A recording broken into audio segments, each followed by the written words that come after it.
I'm the economist fall guy. Tim reckons I'm here to make him look good.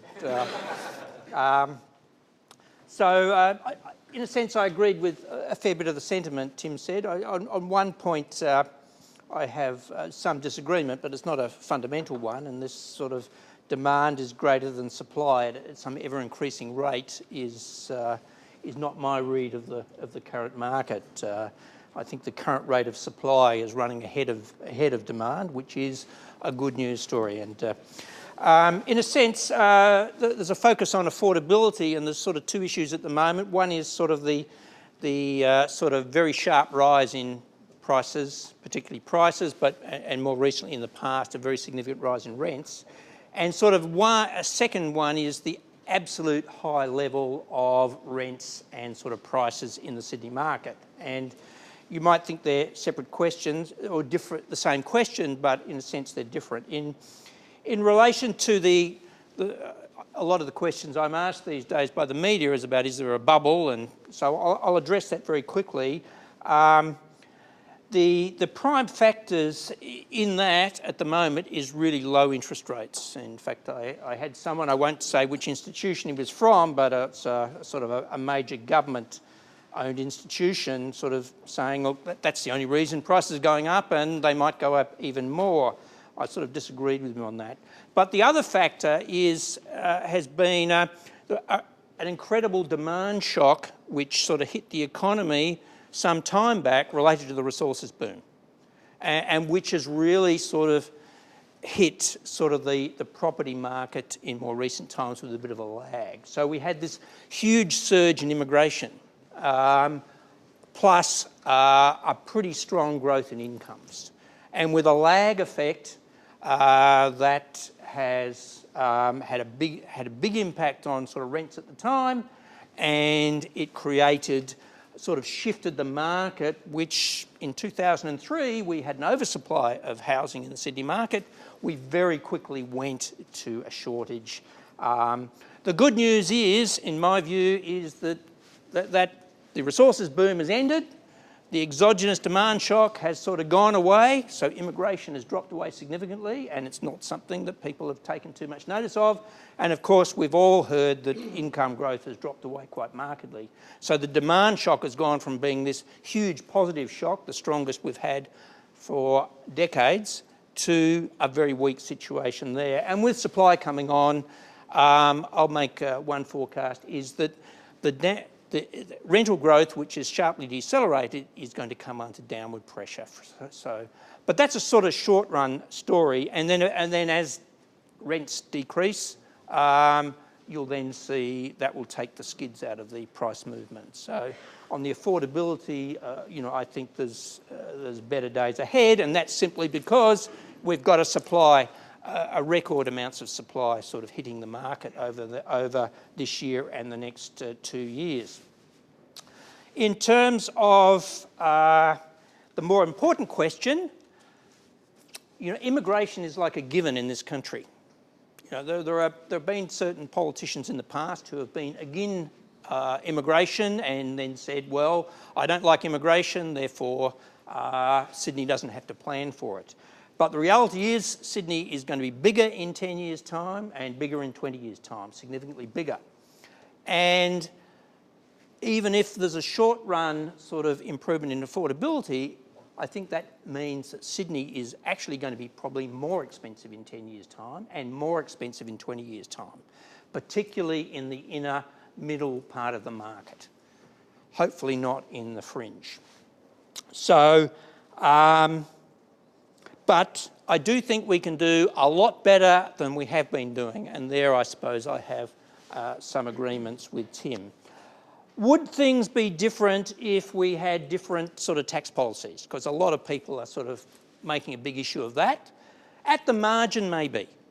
At the margin. But I think we sort of make too much of that. If we had the sort of radical tax reform that sort of Ken Henry proposed, I think it was just before the killing season started in practice. It wasn't actually read by the then Prime Minister, and it sort of disappeared. But if you actually read the Ken Henry report, it's very readable, and it makes some excellent recommendations for change. So he makes the recommendation that Tim made on sort of taking away stamp duty. He makes an argument for, sort of a flat sort of labour income tax, I think it was at 35 cents in the dollar, but a lower tax rate on savings of about 21 cents. And with that, tying negative gearing into that, so the negative gearing impact.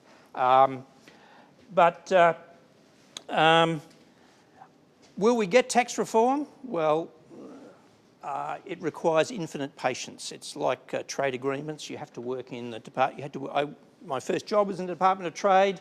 I worked with some, we were then young, and I think one of my colleagues, Steve Deedy, he eventually got to negotiate and finalise some trade agreement 30 years later. So with infinite patience, these things can happen, but tax reform is a slow process. It requires consensus. It requires two political parties to both be pushing for it, or nothing will happen. Okay.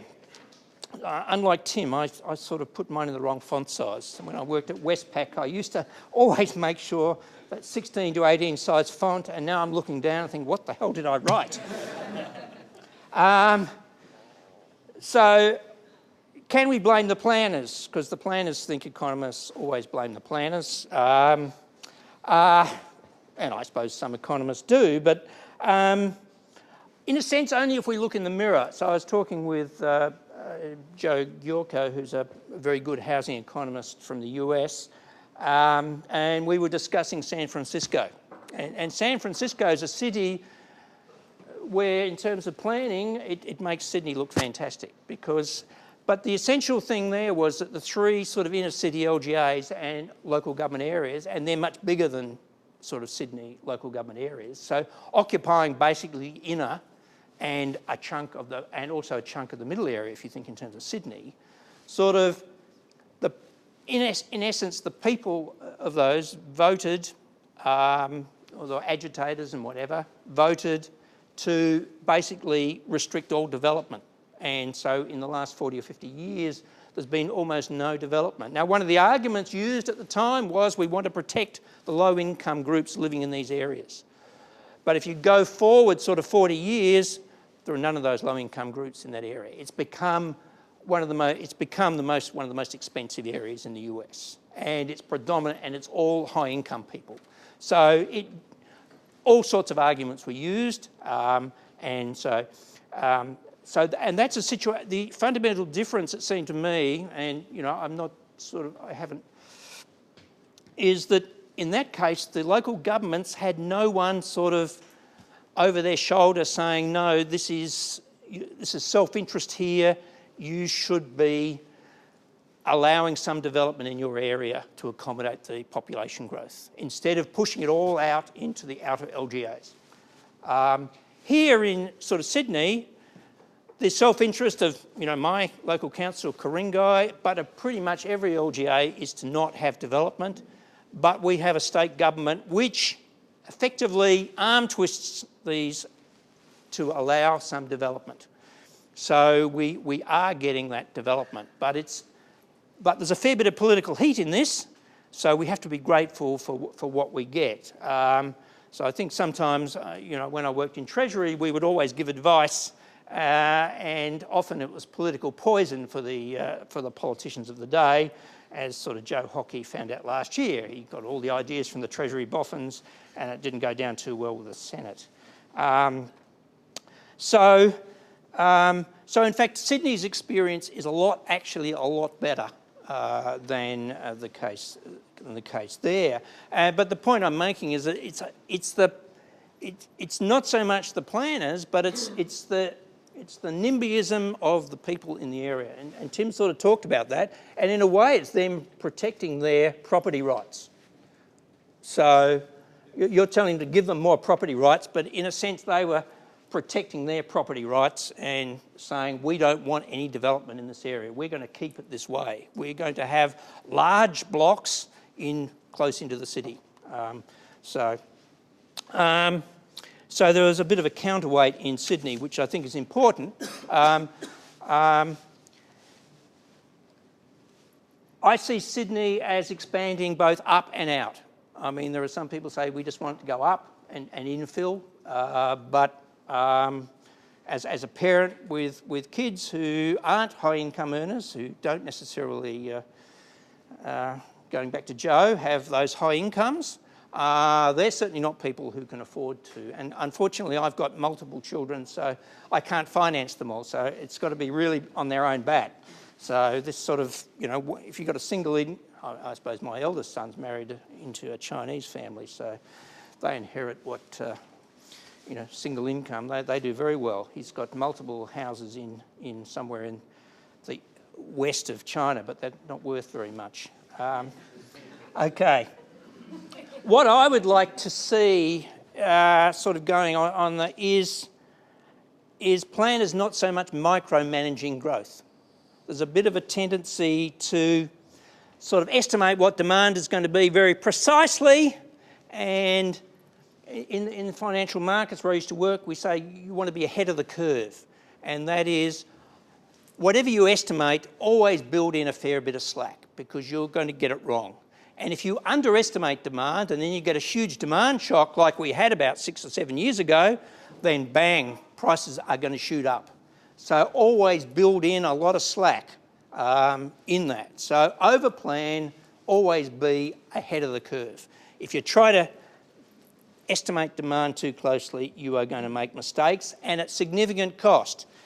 The other point I'd make, it's not the role of government to protect investors, developers, owners from price falls. When you're micromanaging, somehow that seems to be the default situation. If you're out there developing, you're taking a risk. There's got to be some risk that you get in too far and prices fall. Well, so be it. But the micromanaging tends to be protecting business from the risk of price falls, but at the expense of prices being sort of flat and then going up, and then let's stop them falling, and then they keep ratcheting up. There's no reason why that has to happen. So in the same vein, because I got harangued by Tim, I would like to see zoning sort of a bit more flexible. We tend to sort of, Tim asked me about sort of, you know, commercial and residential, more sort of mixed development. Have zoning which is more flexible, which allows the market to sort of respond a bit sort of quicker rather than that. So I'd like to see a lot more flexibility on that. In terms of infrastructure, if people are going to be living in the outer areas, we need to build the infrastructure.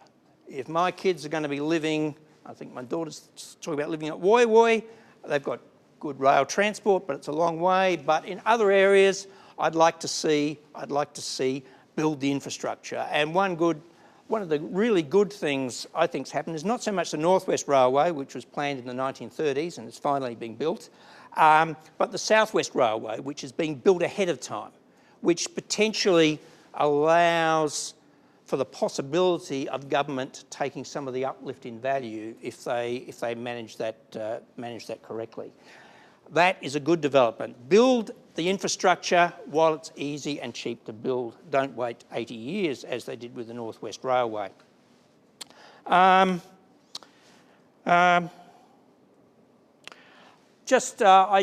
was going to leave it out, but Tim sort of wrote it in his email to me. One of the issues that keeps coming up is the difficulty of, and the head of the Treasury sort of spoke about it, of attracting sort of low and middle income sort of workers to the high income sort of inner areas. So you're living far out and it's difficult to get those people. So I'm going to be a little bit of economic theory here. In a sense, is the answer for the government to sort of subsidise sort of housing for those people? Or is it indirectly, which indirectly means we're actually subsidising the high income earners in those inner areas, when in fact part of the problem is an inflexible labour market. What really is the people in the inner areas should be paying higher rates for those people to offset the cost of the long commutes, or give them the opportunity if they're getting paid more, to live closer in. Now, I talked about tax reform being hard. Labour market reform would be even harder. So that's a nice argument, but I really don't think it's going to cut too much. But on that sort of hopeful comment, I think I've probably used up my 10 minutes. Have I, Tim? Yeah, I think so. So I'll allow the next two speakers a little bit of time. So thanks very much.